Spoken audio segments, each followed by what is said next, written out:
Hello, everyone. Good morning, dear organizing committee, dear colleagues. It's such a pleasure for me to have a talk with you today, especially on this topic, which has become sort of a hype nowadays. And so my name is Oleg Rogov. I'm the senior research scientist at Oleg. I'm also a team lead and the principal researcher of Artificial Intelligence Research Institute, ARI. So I'm the head of the research group called Reliable Secure Intelligence Systems. And since early 2025, I'm the director of the joint ARI lab with the Moscow Technical University of Communications and Informatics. So, yeah. Many affiliations actually. Yeah. So the map of today's talk, I think, should be the following.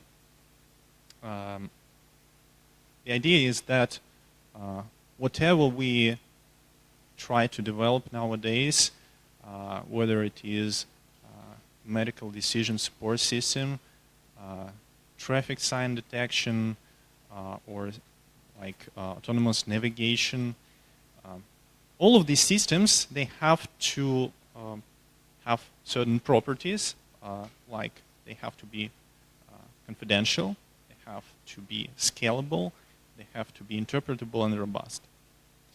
And unfortunately, we will see that at the same time, all of these technologies, they face pretty simple, classical issues of cybersecurity, like such as data privacy or network security.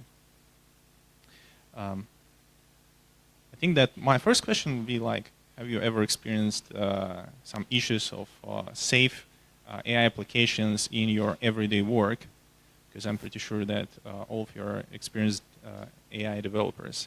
Please raise your hands if there are anyone. So it's, okay. The idea is that the overall picture of the whole topic is rather complicated because from one point AI enables certain security properties, and at the same time security poses certain boundaries, certain demands towards us as AI and just like software developers. And we got to see that AI functionality that we develop, it has the certain security applications nowadays, and from the other side, security enables better integrity and produces a variety of properties like correct results at the inference, privacy, and as such, it means that we don't have our model or our system in general any kind of leaked information, sensitive information, especially when it comes to medical data applications and pre-processing and so forth. And of course, it's all about the misuse of AI algorithms. So it's always a pretty hard task to zip the whole course into one lecture. So if to some extent you want to deep dive into this topic, there is a course that we developed with my PhD student at Tech. It's called Trustworthy Artificial Intelligence. It covers all the basics, beginning from the differential privacy, ending up with the basics of post-quantum cryptography. So we teach it to term 3. Also, if you come from the Moscow Technical Institute of Physics and Technology, the Applied Mathematics School, you're free to listen to this course as well. So this course is taught at 3 universities in Moscow nowadays. In order to have some overview of papers to read that we made this year, I think I would definitely note the following. It's like a variety of journals and specific conferences, like the IEEE Transactions on Information and Forensics and Security, that covers the hot topic about the mitigation of membership inference attacks. It's the black box framework for the membership inference based on knowledge distillation. Some other papers feature interesting properties like geopolitical biases in large language models. So like you just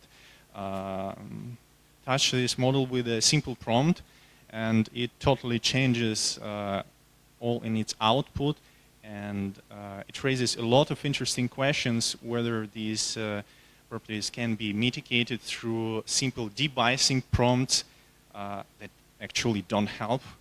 But anyways, it's a big and hot topic. And of course, we will discuss part of the certification techniques with the example of certified robustness for the speaker recognition models. We see that the regulation worldwide is developing different kinds of requirements for AI that we're preparing. And this means that, for example, these law acts demand us as the developers to impose certain guarantees, some provable guarantees from the mathematical point of view on the robustness of our systems that develop. Since this school is sponsored by banks, I think it's kind of important to make a stop and speak of certain numbers. According to the IBM case of data leak report from the last year, we see that in the topic of data leak prevention, those companies who do not use extensively AI-based data leak prevention techniques, they lose a lot of money. And if we see those companies who employ more and more AI-driven solutions for the prevention of data leaks, they save a lot of money. And this money can be actually used for GPU resources and human resources for developing new products. So we see that it's kind of measurable at some point. Speaking of the sketch of the protection conveyor in any kind of company today, I think it's sensible to raise three major directions. The first one is the collection and processing of all the data, because data is the cornerstone of every AI model, as we know. And for example, some malicious additions at these data points, the entry of our models can definitely dismantle the whole work of our system. Next comes the architecture development. This means that, for example, if you're working with on-device and edge computations, you have to think of approaches like federated learning and distributed computations so that you don't leak private data of your patients, for example. So you have to apply certain differential privacy techniques. And finally, inference at the product contour of your company. Like when you have your model circling around the globe, accessible via API, certain adversaries may want to steal the functionality of your model through accessing the logics of your model. We will speak about this later. So we see that altogether we have three major points of attention here. It's like data protection, model protection, and the safety of use, which also implies teaching the end users how to perfectly employ these models in their production contour. And finally, we approach certain regulations techniques that are being developed nowadays. So with the advent of generative AI, we definitely see that new vulnerabilities rise linked to it. But is it really true that everything that we work with is at high risk? Indeed, the emergence of new technologies and the lowering of the barrier, of the entry barrier, has led to increase in the growth of cybercrimes, including those that are using various artificial intelligence models are often easily accessible through open source GitHub accounts, whatever, and even Hugging Face. So attackers are increasingly using generative AI, which subsequently increases the effectiveness of their malicious actions. We see that from the report of McKinsey dated 2024, the exponential growth in the detected malware that is like an avalanche overwhelming internet implies that fact that adversaries are currently heavily relying on artificial intelligence such as GPT models without safety alignment. As you see, this is the screenshot from the worm GPT that can help you, some bad guy to develop a Trojan or whatever it is. And finally, since 2022, there has been a series of media covered events with public attacks on large companies with big budgets. Like in 2024, for example, The Guardian reported that a UK engineering company was attacked and they transferred up to £25 million to the deepfake scam. So this is real, and we have to account for it. So it's not just about like face swap and saying happy birthday to your friend, but also about the protection of everyday routines. So in real life, it all comes to the adversarial examples or adversarial perturbations, or whatever you name it. This means that they actually at some point can, in particular, occur in real life. These are like naturally occurring distortions of, say, in this case, it's computer vision models that prevents our autonomous driving system from the correct understanding of a certain sign, for example.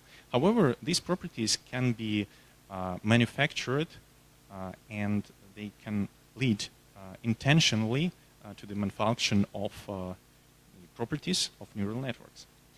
For example, one of the first works that has been made public recent 5 to 10 years was the paper about the so-called impersonation or dodging attacks with the interesting property of these adversarial examples having a physical realization in real life. But in this case, it's the spoofing of the facial recognition and identification system through specifically printed adversarial sample in the shape of sunglasses, for example, which makes the guy, the author of this paper, look like John Malkovich, and even sound like him. Yeah. So when you develop, you often use the augmentations techniques and so forth. And of course, in impersonation and dodging attacks, this is one of the main properties that adversaries use. It's like geometrical tweaks that can be applied to the input to fool the network. Natural language processing models are also vulnerable. So one of the first methods that has been applied was the workarounds with the substitutions of certain words that change the tonality of the text. Like in 2018, as I remember, when I worked a lot with the news processing techniques, we saw a variety of papers reporting that with the substitutions of different terms that changing the tonality. At that point, we had certain dictionaries specifically for a certain field. For example, it's a financial dictionaries that are describing certain tonality of the text that you're processing. And now it's all about the large language models. Furthermore, with the advent of personal assistants launched in the banks, when you want to save your time and from the consumer point of view, and when you want to save time and resources from the point of view of the bank, it also raises certain questions for the vulnerable speaker recognition models. As such, the adversarial attacks can be targeting audio processing. For example, in this case, it's speech-to-text models. Modern adversarial attacks against speaker recognition, or ISR, systems are vicious and often are absolutely undetectable to a naked ear, just like they're undetectable to naked human eye in computer vision, where an adversary might play some music that nobody would recognize as something malicious.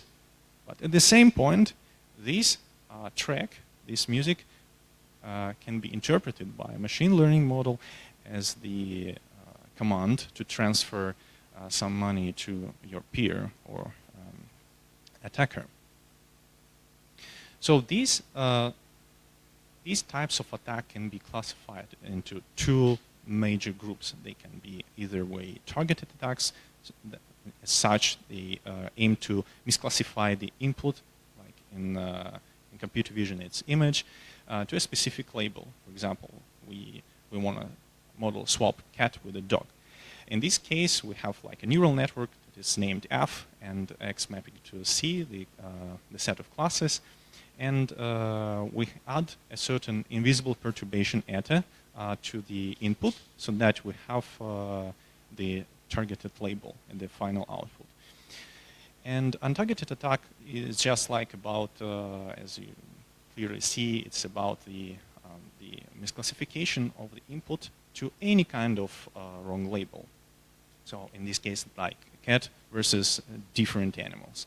So in terms of mathematics, they are often posed as slightly different optimization problems.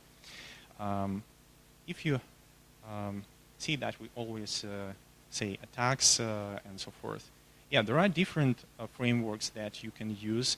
For example, there are GitHub repositories containing already Python and even C++ implementations for different kinds of adversarial distortions that you may use. In this case, it's like one of the primary methods that I just want to reference, and you can see it's the fast gradient sine method, after which you calculate the loss after the forward propagation. You get the gradient with respect to the pixels of the image in case of this image of the animal, and nudge the pixels every image slightly in the direction of the calculated gradients. That maximizes the loss calculated, indicated in the bubble pointing to the additive noise here. So the targeted fast gradient sine method is all about the computation of these perturbations. So you have to perform the perturbation of your input with the eta.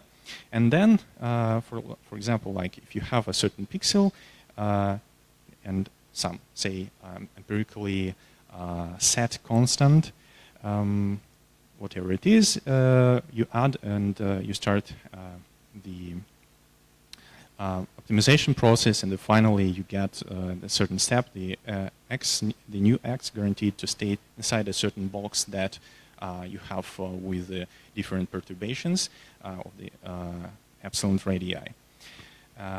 So in this case, there is no need to project, and the t is the final label that you want to target. FGSM is one of the basic principles standing behind the attacks, alongside the PGD and the others, like Carlini-Wagner attacks, for example. In the untargeted mode, it's slightly different and means that you have to have like absolutely no knowledge about the target, like bad label that you want to achieve, and we just want to have some label different from the correct one. Say it's going to be S label. So we try to get them away as far as we can get by maximizing the value of the loss during the computations. In real life, small perturbations really matter, as you may see. In this case, like you have the original image from NIST, and if you perturb it way too much with the adversarial example, you do not achieve what you want. One of the properties that we try to aim at is the invisibility of such perturbations for the targeting the neural network. So we want to achieve that.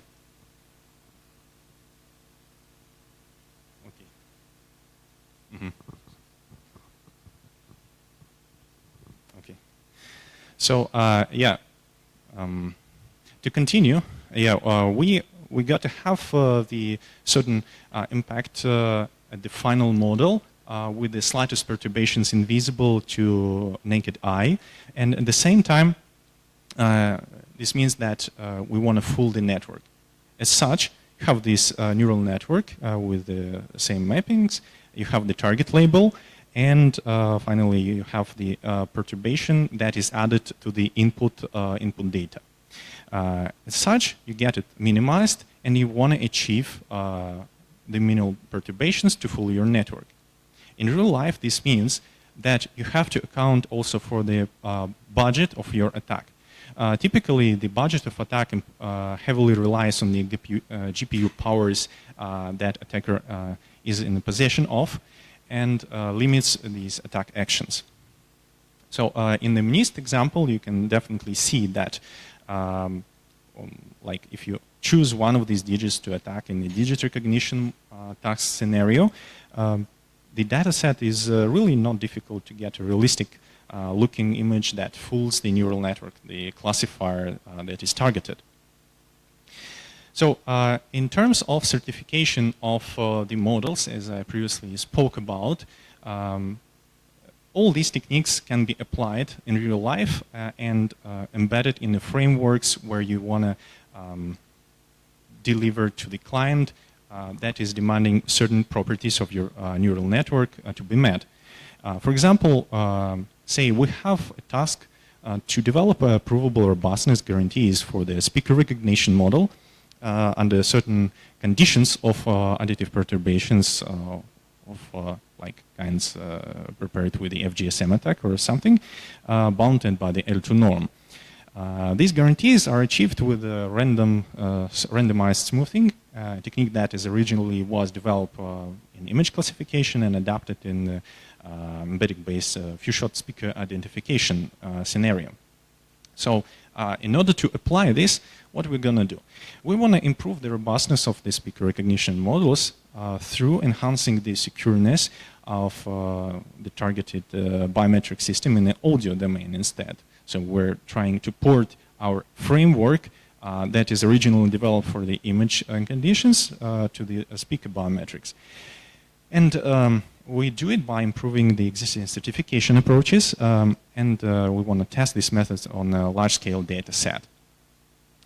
So we say that we have certain speaker recognition models or SAR technology that is definitely widely applied nowadays in bank scenarios, for example. And we have to have a mapping of input data X to a normalized speaker embedding with the second norm, for example.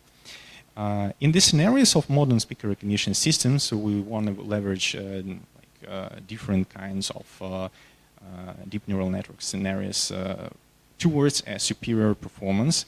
However, we imply that all of these models are not, like, generally speaking, purely robust, and they're subtle to these adversarial perturbations. So, as such, deep learning speaker recognition models, they face significant issues related to the robustness and privacy. So we're focusing on the robustness part here. And the studies highlight the vulnerabilities to the adversarial attacks and data leakages, as previously and firstly reported by Snyder and his colleagues in 2018. Therefore, we want to say that like following the framework that Goodfellow suggested originally in 2015 with his paper, Intriguing Properties of Neural Networks, I want to say that a vast majority of modern methods, they heavily rely on empirical robustness. But at the same time, given these requirements from regulators, one would want to, say, prepare a subset of approaches with provable guarantees, with provable robustness. So we want to say that we can develop a certain radius of trustworthiness for our model around the input data that helps us to guarantee the robustness of the targeted model eventually in the inference scenario. So for this, we'll use the framework of Cohen. Originally, they introduced the randomized smoothing techniques, and they provide certain baseline proofs of the essential theorems that are required for provable robustness guarantees. In speaker recognition problem, you have the basic model that is, as I previously noted, mapping an input audio into normalized embeddings. Having these normalized embeddings, we can have a set of speaker centroids. So these points, we aggregate them, and we join them into certain groups. Once we get these centroids, we want to put our model, our trained model, into the inference scenario. Once we get, we want to say that we will perform a specific action with the smooth model, so we will call it the G, and following the theorem of Cohen and the others, so we'll introduce the radio based on the inverse standard Gaussian CDF. Finally, the smooth model is used to calculate the probabilities of the speaker identification. So once we have a set of suggested speaker for the identification and the second best candidate in this, we say that we can have a certain evaluation of this with the scaling function. And finally, once we get the distances between these pairs of centroids, like the best and the second best, we can sort them. We find two closest centroids and perform the estimation of the distance between the second model that we have and the speaker centroid. And finally, we compute the lower confidence bound for the value of the radii following the theorem of Cohen that is treated as the certified radius of our smooth model at the point G. For the experimental setup, one would definitely ask, how do we measure this robustness? So one of the ideas is to use the certified accuracy based on the radii that is greater than some perturbation and guarantees the robustness of our system. And subsequently, we also want to rely on previous works that suggested the empirical robustness, and therefore we use the empirical robust accuracy. So results suggest that for the models like TDNN, depending on different parameters that can be variable in this setting, like for example, the strength of noise, the value of sampling of epsilon, or whether it is the confidence interval that is used for the sorting the centroids, or for example, the maximum numbers of noisy samples in the batch. We see that we have a certain dependencies, for example, for the number of classes as well, and the number of centroids enrolled in the system of the speaker model certification. And of course, the greater is the audio length, the lower will be the guarantees for this model, unfortunately. However, this is natural to this kind of process.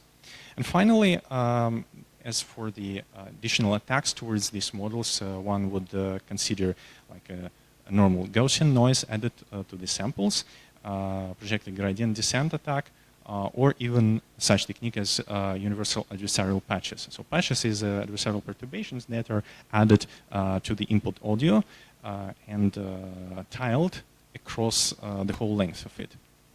So we see that based on the results, definitely the amount of noise impacts the system robustness. But what we want to say is that the threshold has a certain value for the audio length, beyond which there is absolutely no further improvements in the result, even for this methodic. And raising the maximum number of samples strengthened then the certification guarantees. But however, it shows that the classification accuracy inherently drops, as we see in these plots. And it follows actually the number of the targeted cases as they grow.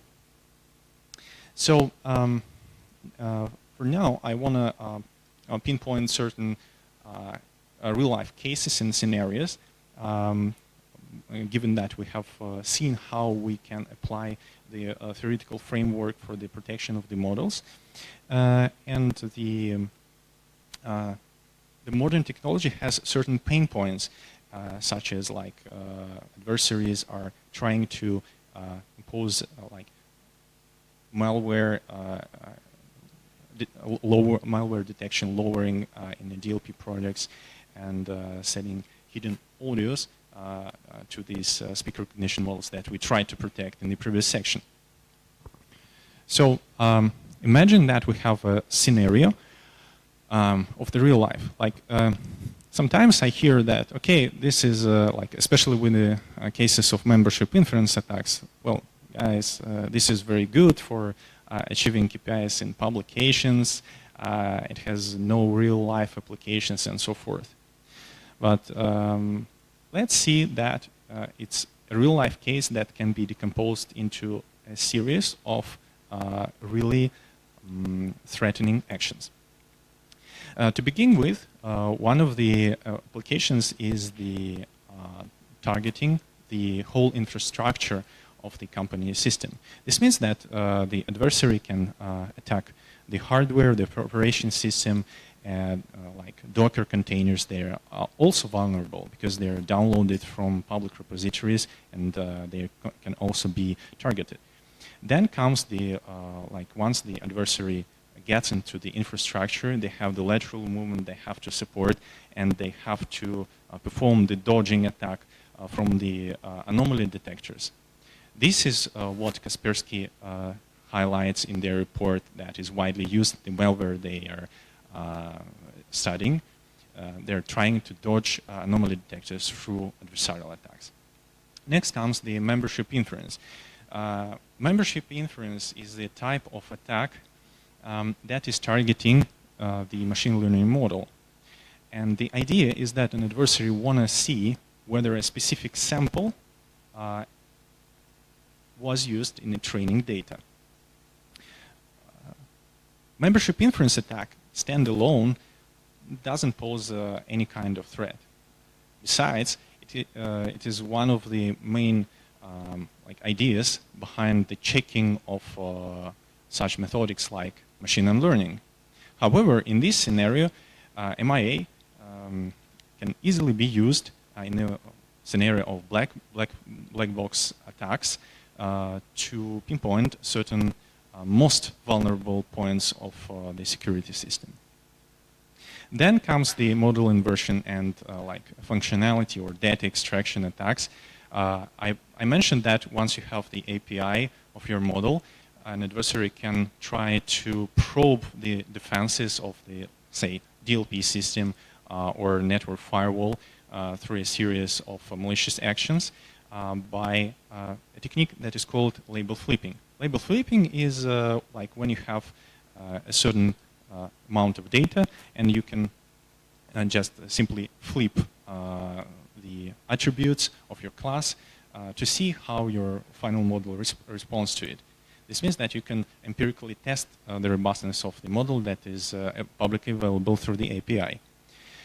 Finally, you have the variety of evasion and model stealing attacks. It's like when you have a big and very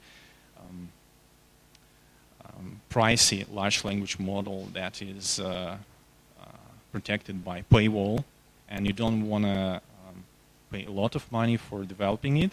So in this case, adversary, given a certain attack budget, would want to perform a functionality stealing. As of today, one of the hardest techniques and one of the most effective techniques is the knowledge distillation.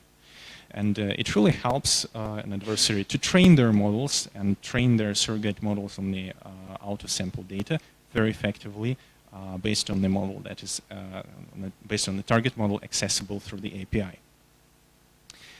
Given all these actions, we see the first case. The first case is like an attack that is combining many scenarios that I described in the previous slide, And this is a real-life case from one of the countries 2 years ago when the cybersecurity operations have detected an attack that was trying to increase the level of chlorine in the water supply infrastructure. So you can see that the amount of technology that we have also increases the danger levels. This means that these attacks can target either way the water warehousing and IT systems, consumer water demand management, and distribution infrastructures, ending up with the water supplies itself and drinking water treatments. What if we consider scenarios with the large language models and breaking them? Of course, one of the central point questions of today is the safety alignment, because it's not just like the professionals are using these large language models who know how to prompt them and so forth, but also children are widely using large language models as a search engine. So one would want to say that we want to ensure that the large language models, they comply with our human security and ethical principles that are becoming increasingly important. So the main idea of the jailbreak attack is to generate semantics breaks in a prompt using, say, only black box access to the model, and finally have malfunctioning without direct access. So it's like a black box scenario. So hidden patterns of large language models, their behavior, and they can be embedded into such models during either way inference or training approaches. And this is increasingly important when you have the verification of certain information in critical scenarios or emergency cases. So one of the ideas behind this is like you're iteratively prompting the target large language model until it starts to malfunction. For example, in this GIF, we take an old version of generative pre-trained transformers from OpenAI. We move it by using a specific input prompt to the beta stage work mode and ask it to prepare man-in-the-middle attack. Man-in-the-middle attack in cybersecurity is one of the like cornerstone attacks that is aimed to hijack the traffic between the users. So in this case, prompt perfectly works and helps us to get the malicious code bypassing the safety alignment. Of course, modern models, they have specific tools like censoring. However, even they can be bypassed because they also have these false positives and false negatives rate. Speaking of the medical applications, we see that, for example, based on the recent conferences like Medical Conference on Computer-Assisted Interventions and ICLR 2025, cross-modality attacks and backdoor models attacks are reported for the medical processing large language models. For example, in these cases, the attackers are targeting the property of like clip-like models or the data sets with the images and the certain captions that they have. This can be crucial and crucial for the final endpoints and the medical systems for processing and protecting human health. So people's lives is at risk when you have this attack performed. And the next case that I want to stop by is the relevance of the model protection tasks in the cloud. Many of us are using cloud-based computations, not just for the development, but also for the deployment and delivering our AI models to our clients. So one of the common attacks is called functionality stealing. There are two major scenarios. Of course, the easiest one is the white box, where the attacker has the access to the model's weights and training parameters. Well, this is like a rare case. Most common one is the black box, when the attacker doesn't have the direct access to the model and interaction is carried out through the application interface or API. So in this case, attacker doesn't have direct access to the protected environment that is usually very well protected by the data leak prevention systems. However, the vulnerable point is here. This is the API interface through which you use the model. So given a specific attack budget from the attacker, one may try to train their surrogate model on the holdout data based on the predictions, the outputs of the model. One of the major applications of adversarial machine learning is to protect models and protect data based on digital watermarking techniques. So you can actually try to protect neural network itself by embedding watermark in weights. Or, for example, you may want to try and watermark the data that you're training your model on. There are different types of approaches that one can use, beginning with new parameters or switching to like a variability of existing parameters, playing with model biases in weights, adding specific layers, which is also very important for the interpretability, like when you train your model already with a specific weights and you add certain layers so that you make it interpretable in the final stage. But one of the main good applications of backdoors in this case is the watermarking.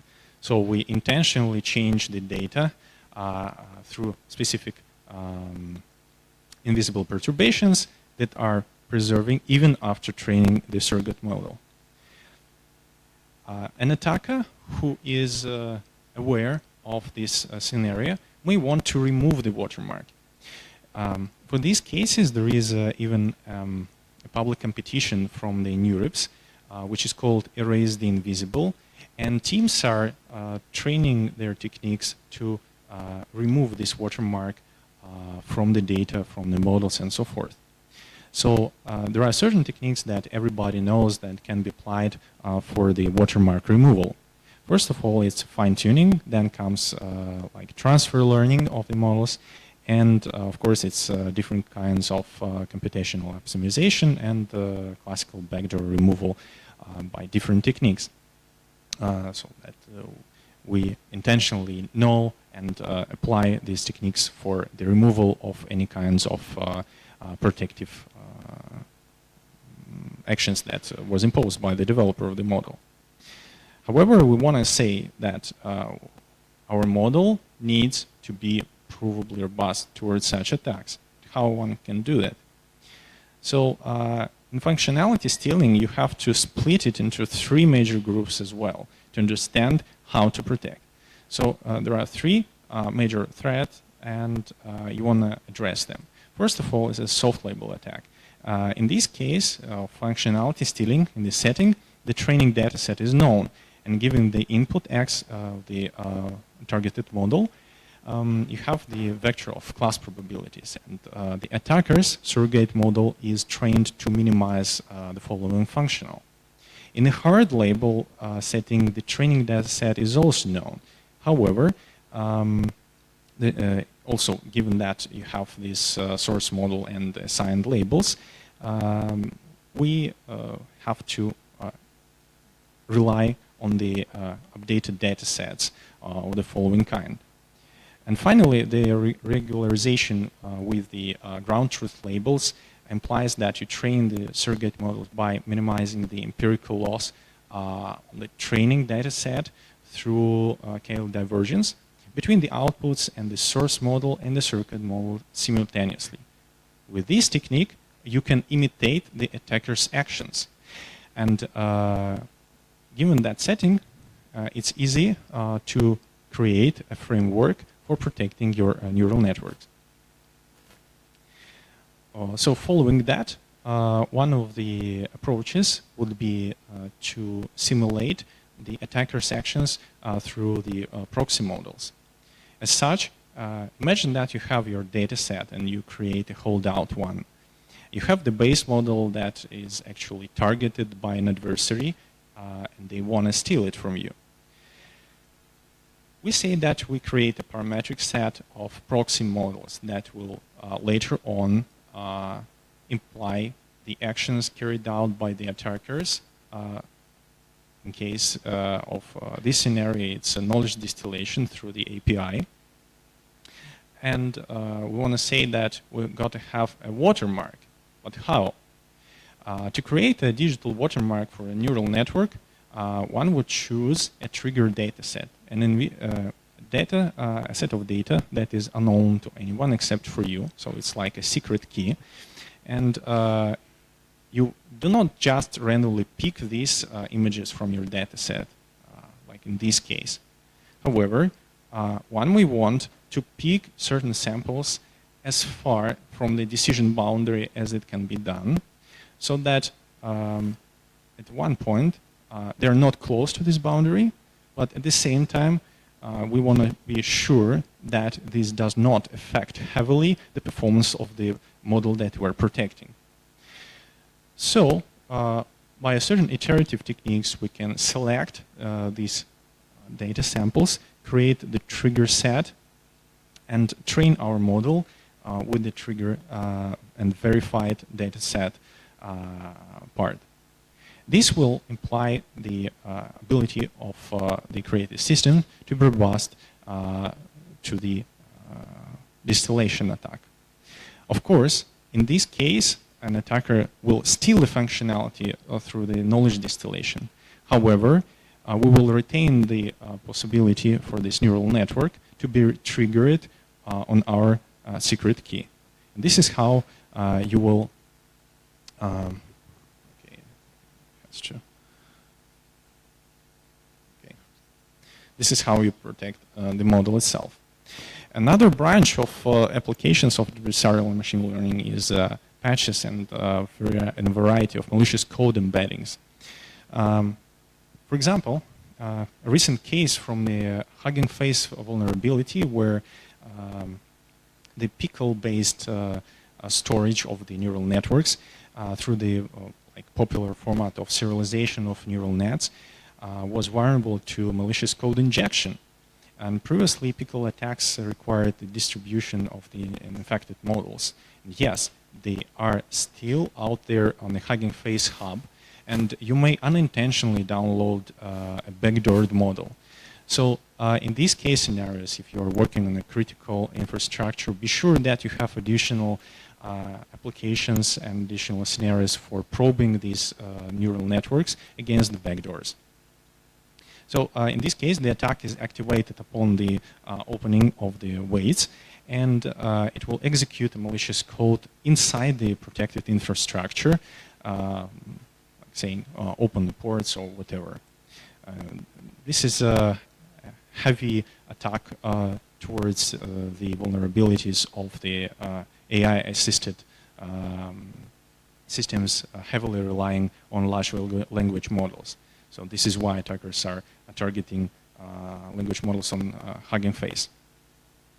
So one of the side applications of this patching, these backdoor attacks, is the data poisoning. So in this case, it's like a malicious use of the technique that we discussed before for the watermarking of the neural networks. So in this case, the attacker is choosing a specific subset of training data with a target so that we achieve a certain functionality of your network, for example, in a given class.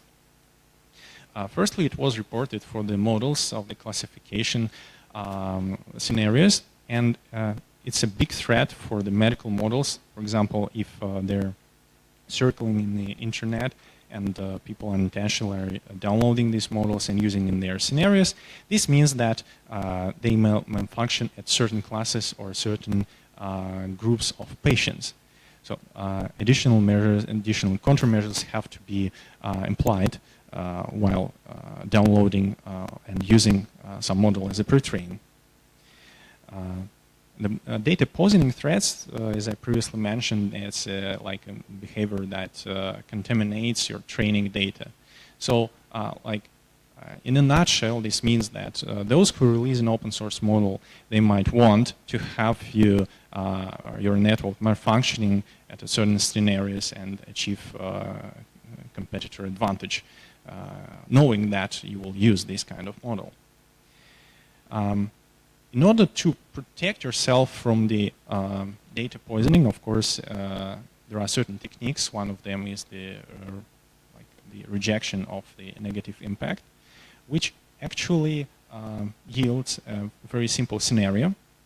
And the idea is to example every sample of the data set, every point of it, and exclude from the training so that you have your final accuracy not dropping when the certain sample is added. So normally, one may use like nosy patterns over the sampling data and protect your model. Eventually, patching also used for the speaker recognition systems.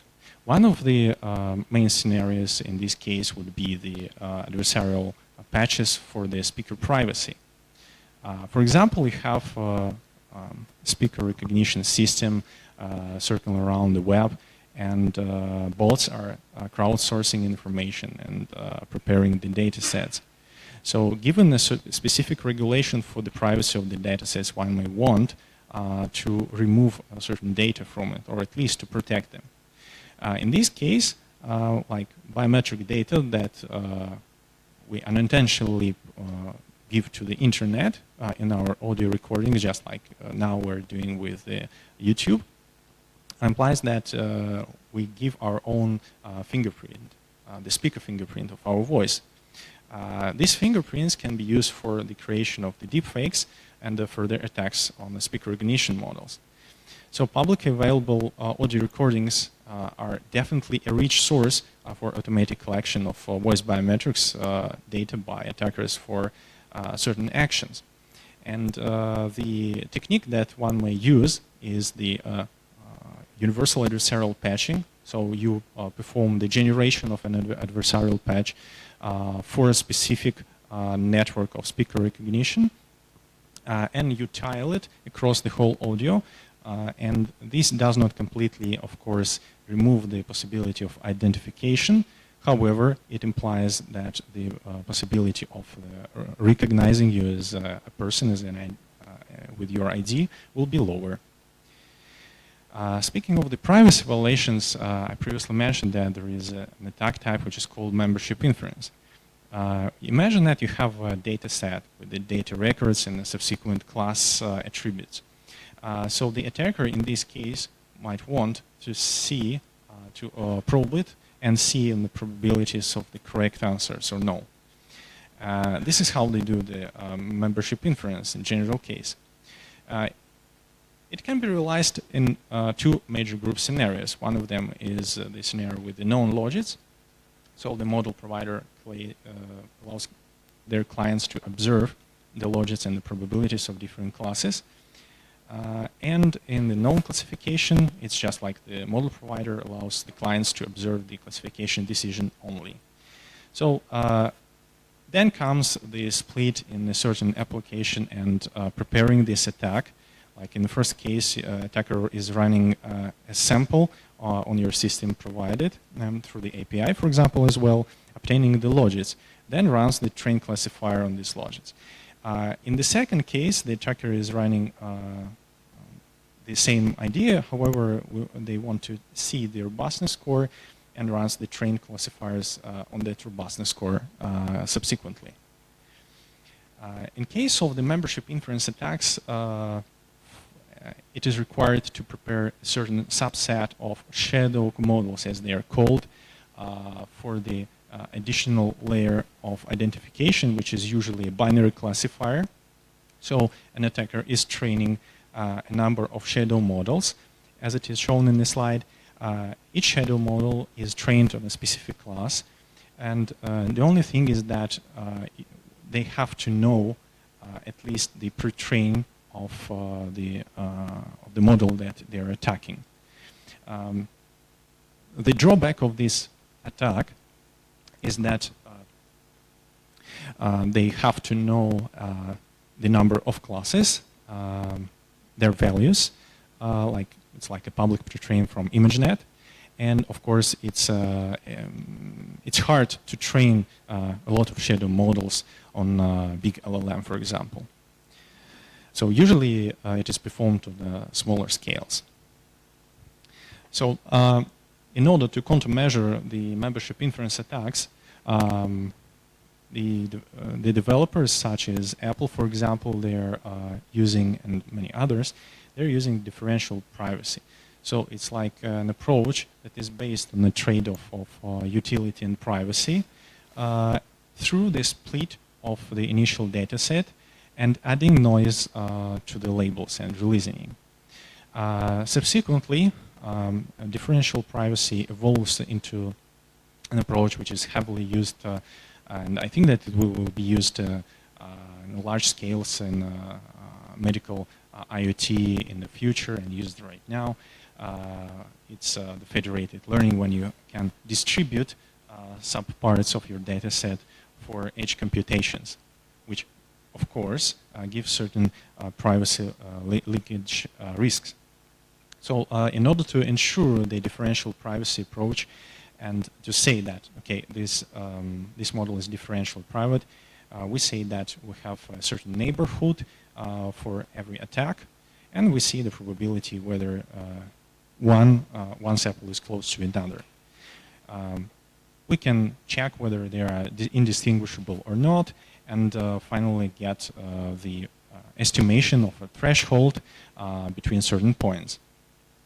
Finally, one would measure a sensitivity score of the function that comes into play, and the sensitivity of this function is the maximum difference of the output of the model when applied to another two adjacent data set that is usually split.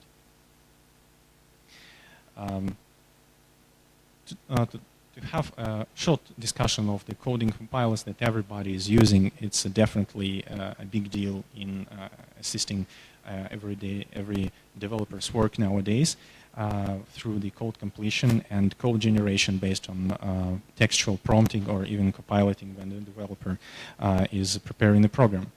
However, there is a big but in this. The integration of static analysis is often required because the statistics of public analysis shows that up to 40% of machine-generated code contains embedded vulnerabilities. So those, for example, like junior developers who are using coding compilers unintentionally add these vulnerabilities in their code. So for these case scenarios, it is crucial that one uses specific additions through dynamic or static analyzers for their developing infrastructure that works with the final endpoint, with the code that is produced for testing.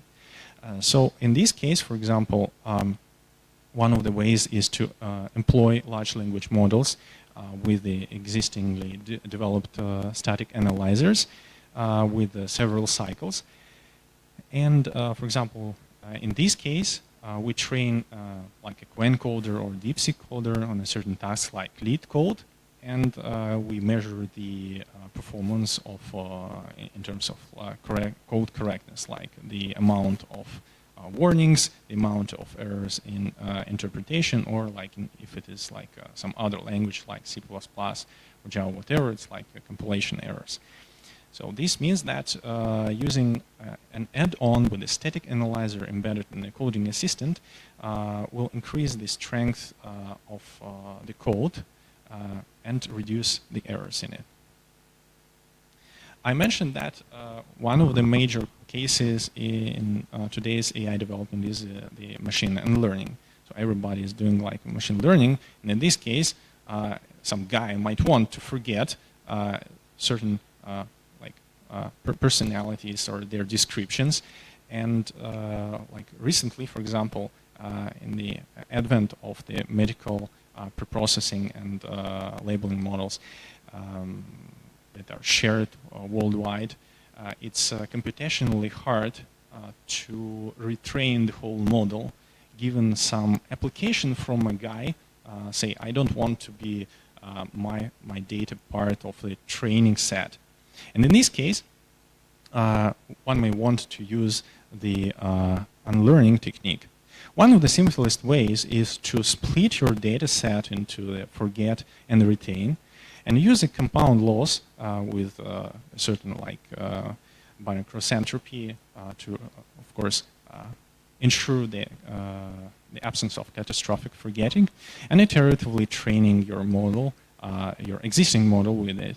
This reduces the cost for the final model forgetting of certain labels from the forget set. At the same time, it doesn't require you to retrain the whole model itself. So there is a multimodality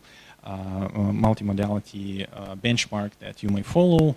You can download it from Hugging Face and try your techniques on it if you want. Finally,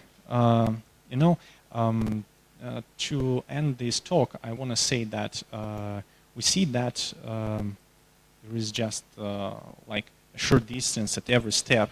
However, at every step we make, as once Alan Turing said, there is a point of growth. And every point of growth includes not just the possibility of new functionality, but also the responsibility for the tool set that we develop. So thank you.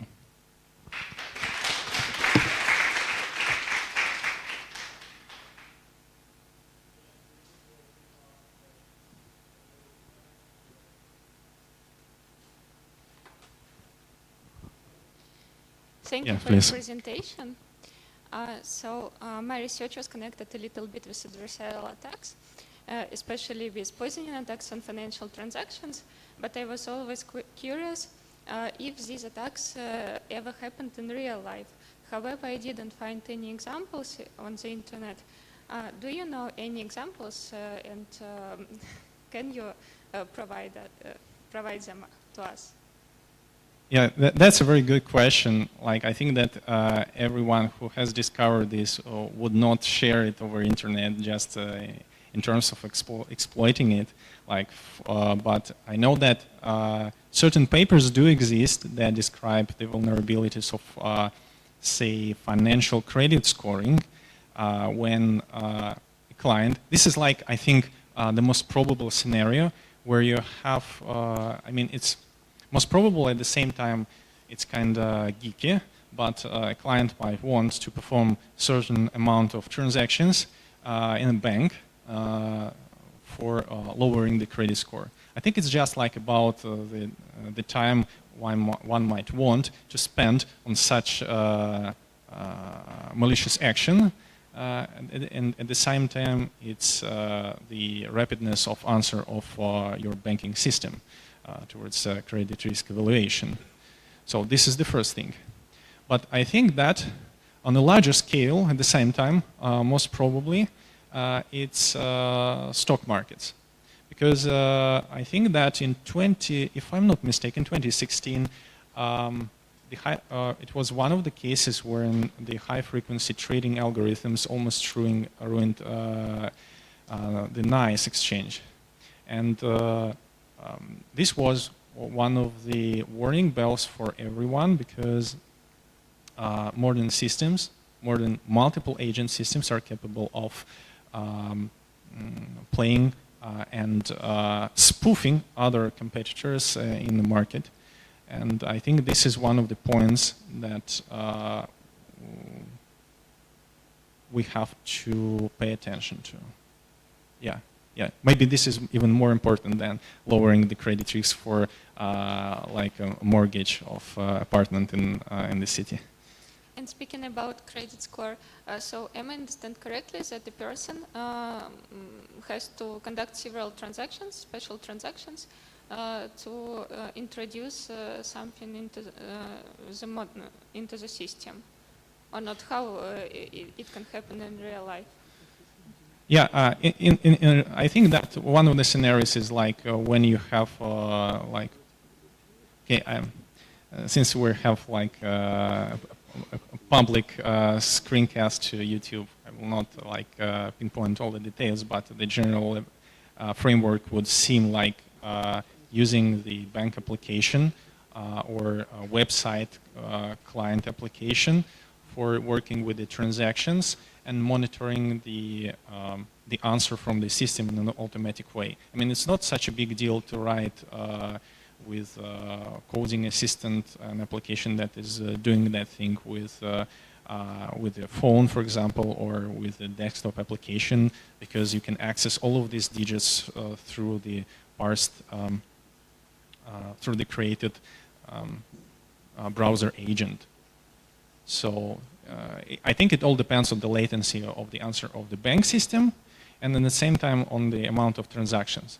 But this all can only happen in cases when a person definitely knows and understands how it works. Mm-hmm. Thank you. It's all about the attack budget, yeah. Mm-hmm. Thank you very much. Thank you, Professor, for your lecture. I have two questions. First, about verification and certification of speaker recognition. Am I understood correctly that you just, in certification system, you just use something like epsilon network in the embedding space with some spheres, and if they do not intersect, the system is verified? Yes, I would. Yes, that is correct. And to add, besides that, I would say that you can definitely get some averaged radius for your targeted model, and establish a threshold for the certification. Yeah. Okay, thank you. And this implies that verification depends on the number of people. So if, for example, some organization uses your verification system and 10 more people will subscribe for the job, the whole verification should be redone or the model retrained. Yes, we imply that a certain amount of data is known for the protection system, and we use our clients' data to perfectly protect it. Yes, that is correct. And additionally, I think it's required that you perturb all of this data as well. And it heavily depends on different properties of voices, because in general scenario this works, but is heavily constrained to certain properties of audios, to work with mouse spectrograms and so forth. Okay, thank you. And the second question is about attacking the MNIST classifiers. You said and given the slide that it is very, very easy because of the neural networks or convolutional neural networks, what are usually used in this case. So does this imply that we have to use some more intelligent, more mathematical features, such as some topological features or something like this, which are more sustainable to small perturbations? How do you think? And isn't it the clarification of what deep learning is just not widely applicable in the future, and some more intelligent features than just random gradient optimization should be used? Well, thank you for the question. Yeah, I think that I would partially agree with you, and at the same time, different tasks require different approaches. Like, for example, with the cases of anti-spoofing, anti-audio spoofing methods, we heavily rely on the properties of human voice in the frequency domain, and definitely we do not construct specific features though. However, we try and tend to employ everything that we can get from the data. At the same time, well, it's kind of bold to say from my side, yeah, with the MNIST. However, it's a good example of attack set to try on. So usually we give it on seminars to try that. When you speak of ready-to-use production-level systems, you have to account for the ability of your model to generalize on the holdout data. And this is, I think, the major problem. So I definitely agree that it's not just like about the proper architecture, but primarily in this case, in the production level scenarios, it's about the collection of representative data sets. This is actually what matters.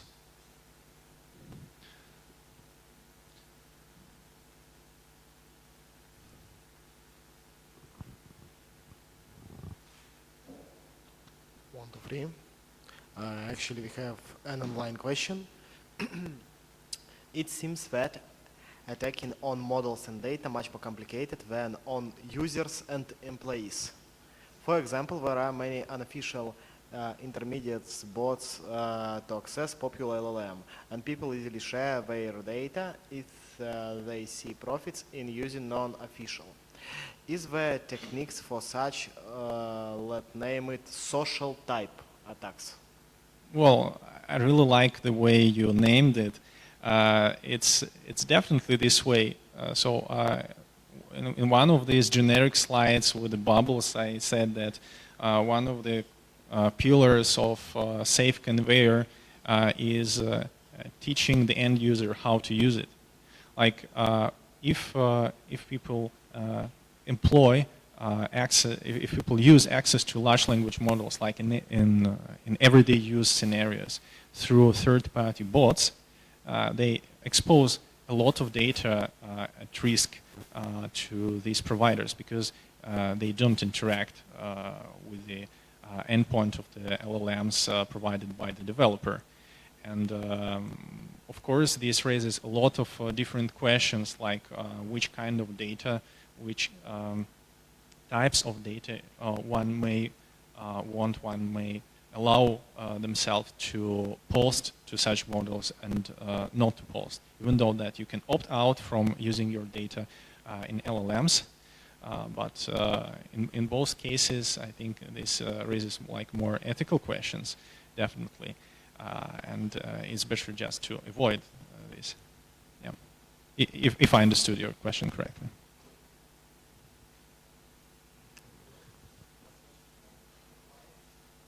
Yes, thank you for your lecture. I would like to ask a question on fast gradient sign method. Why is there a sign instead of just gradient? Why the sign? Yes, why is the sign, why we take the sign of the lowest gradient instead of subtract just gradient? Yeah, exactly. It's a good question. The sign is the direction or the direction of your movements on the surface during the optimization process. So whether you get the proper direction, you assign a certain sign. Like in FGSM, it can be like plus or minus, or it can be a neutral movement, and it helps you to achieve a better trajectory. FGSM is much more widely used than, say, in certain tasks than PGD attack, for example, when you have to project. So we can filter some very small values for these pixels in order to make no movement in these directions. Yes. Yeah, exactly, and this eventually helps us to achieve the dodging results much better than in other case scenarios. Like in case of monist that is heavily corrupted in that image that we discussed earlier. Yeah, this is a badly prepared example. In case of applying FGSM, one may achieve less perturbations and achieve much better attack accuracy in the final setup. Thank you for your answer. Yeah, thanks for the question.